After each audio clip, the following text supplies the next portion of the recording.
Hey everybody, we have still got various validations to validify in the WWE universe, so let's flip and get on with it. My name is Tom Campbell and this is the letter V on the A to Z of WWE.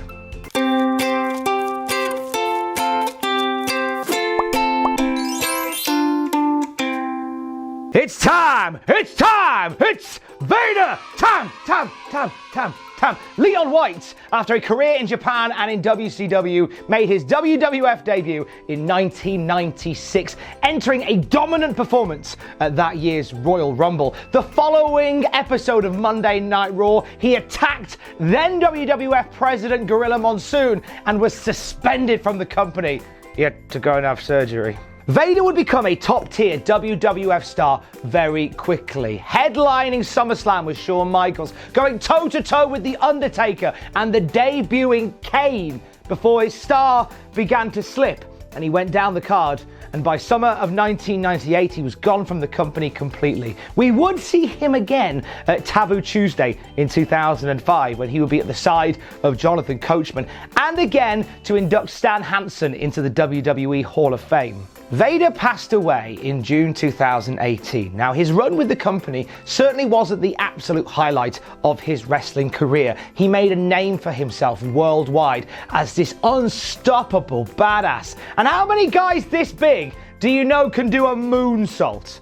Really set the bar high for big men in wrestling, did the man they call Vader. If you want to get in the ring without getting hurt, you're going to need this next V, video games. Now, wrestling video games have been around for ages, but the first WWF video game came along in 1989, WrestleMania for the NES. Since then, they have been a staple part of wrestling fans' diet. Now, they've varied over the years. There's been the good, hello WWF No Mercy for the N64, hello SmackDown Here Comes the Pain for the PlayStation 2.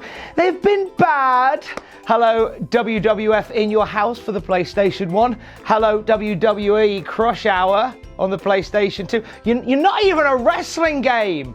You're a really bad Destruction Derby clone. Aware. And there is the ugly, namely WWE 2K20, which is infamous for its glitches and bugs. I know sometimes it's hard to get a wrestler exactly right, but I am fairly sure Becky Lynch is meant to have skin. One of the characters you can play as in WWE 2K20, I will warn you, his legs may drift through the ring, is our next V, Velveteen Dream, who debuted for the WWE as part of Tough Enough Season 6. Patrick Clark was a real standout in that season. However, the judges said that he lacked humility. So he was eliminated from the competition and didn't even make it to the finals. Didn't matter though, because the WWE said, look, we like what we see. Despite the humility thing, we can sort that out. And he was signed to a developmental contract with the WWE and reported to Florida Championship Wrestling. Patrick Clark really found his feet in 2017 when he debuted the Velveteen Dream, a Prince-inspired bit of fabulousness, bedecked in the best ring attire around, complete every so often with handy memes and catchphrases. Velveteen Dream has been a standout on NXT, becoming the NXT North American champion in the process. The future of Velveteen Dream is incredibly bright, but there is part of us that hopes he stays in NXT. I just don't feel like pants that say, "Call me up, Vince," are gonna really fly on Raw or SmackDown. One move that the Velveteen Dream is very proficient at is our next V, the vertical suplex, invented by Karl Gotch, as most of wrestling seems to be, in which he held the guy around by the waist, threw him over his head, and landed him backwards, thus creating a suplex type maneuver, or a suplex, depending which territory you're from. So that's how you do it, although obviously you don't grab the guy by the waist anymore. For a vertical suplex, you hook him up by the head, you pull him up, you leave them there to think about it, you let the blood rush to their head, let them think about it a bit more. If you're feeling fruity, maybe you'll just sort of do some press-ups as well. I've seen that done a few times. and you bring them back down. The longer you can leave them stalling, the better. British Bulldog Davey Boy Smith and Bobby Lashley, two guys who are also very proficient at the vertical suplex. It's been adapted over the years as well as some of the great wrestling moves have. Bill Goldberg's jackhammer is essentially a vertical suplex with a slam at the end. And there's the infamous Orange Crush, which is a vertical suplex that goes into a pile driver, one that Scott Steiner was known to pull out a few times, incredibly dangerous, and looks it as well. V is also for vacating championships, which if you take an Orange Crush badly, maybe something in your future. You see, to vacate a championship, you've got to admit that you can't wrestle anymore, or have somebody in a higher position of power say, hey, you can't defend that belt today or ever again, so let's have it back. Over the years in the company, there's been many examples of championships being vacated for multiple reasons. There was the infamous day where Andre the Giant, having won the WWF title under very dubious circumstances, tried to sell it to Ted DiBiase, in which Jack Tunney said, no, that's not how this works. Furthermore, I'm vacating the championship. Sometimes belts are vacated due to political reasons. There was the infamous time that Shawn Michaels lost his smile in 1997 and handed back the WWF title. As the story goes, Shawn Michaels didn't want to lose to Bret Hart, so said he lost his smile and went away so he didn't have to. Wink. Some championship vacancies are down to real life injury, like Edge, who in 2007 forfeited the World Heavyweight Championship owing to neck problems that could have very well proved fatal. Also, Finn Balor had to hand back the Universal Championship, having suffered a shoulder injury in the match that he won to win the championship. Vacant Universal title literally 24 hours after it was born. From vacant champions to undisputed ones, like the one crowned at our next V, Vengeance. December 2001, as the world cooled after the Alliance vs WWF war that had waged that year, we saw Chris Jericho rise to the tippity top when he defeated The Rock and Stone Cold Steve Austin on the same night to become the undisputed WWF champion, combining then WCW's championship and the WWF championship at the same time. And that is how the Vengeance pay-per-view was born. Vengeance would become a June pay-per-view in that year, and it would become sort of the road to SummerSlam type event. We'd see The Rock become the undisputed WWE champion at Vengeance in 2002. Kurt Angle would become the WWE champion, marking a comeback for the ages at Vengeance in 2003. We'd see Angle and Shawn Michaels in a showcase match at Vengeance 2005. On that same night, Triple H and Batista would tear each other apart in a blistering Hell in a Cell match for the World Heavyweight Championship. Vengeance is no longer part of the WWE's calendar, but if you make time on the WWE Network, you can find some classics at a Vengeance pay-per-view. Hello, ladies. V is for Val Venis. I don't know why he talked like that. I presume he had laryngitis. The subtle as a brick attitude era brought us this adult film star come pro wrestler in Canada's Sean Morley, aka Val Venis. Val Venis' rivalries would normally begin with Val sleeping with his opponent's wife, an endeavour that nearly got him de-Venused when he faced Kai and Tai in 1998. That's Wally Yamaguchi, swinging a big old sword.